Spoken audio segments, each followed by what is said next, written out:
Adkins Arboretum is a 400-acre native garden and preserve. It's an educational center focusing on native plants at Eastern Shore.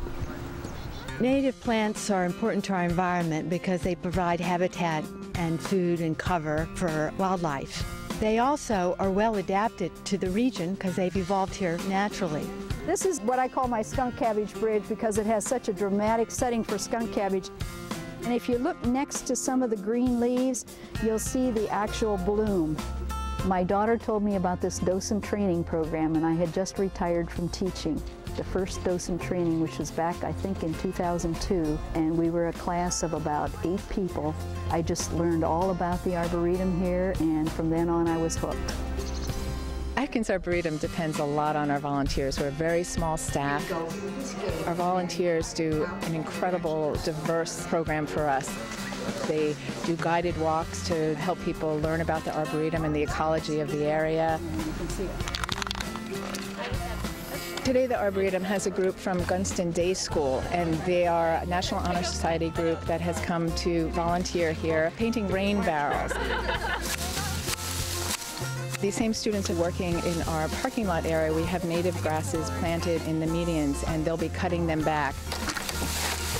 Volunteering to help the bay is very important because we live near the bay and there's water everywhere and wildlife, and we always use it constantly even though people are not aware of it. So I think it's necessary to give back to the bay and do all that we can to help it so that we can help ourselves. And everybody needs to go out and do some of their part, because it's not going to get any better by itself. Somebody's got to go out there and do it, so we're out here just doing little things to help. By volunteering, I feel like I'm making a difference. We can help plant more trees, grasses, use water barrels.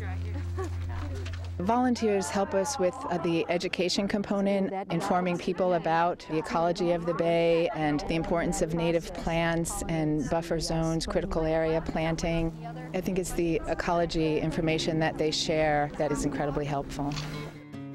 This is our lovely spice bush, which is blooming this time of year. The spice bush swallowtail butterfly is the reason that we promote people planting native plants like the spice bush instead of the imported forsythia. That is an imported plant, and it does not support the wildlife like the spice bush.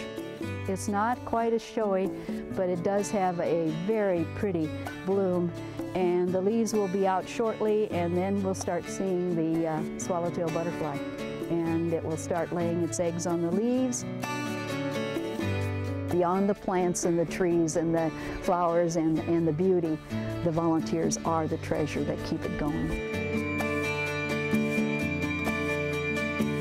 I see this Arboretum as educating our younger generation as well as our older generation, and if we don't educate them on the outdoors, they're not going to care about the outdoors, and including the Chesapeake Bay.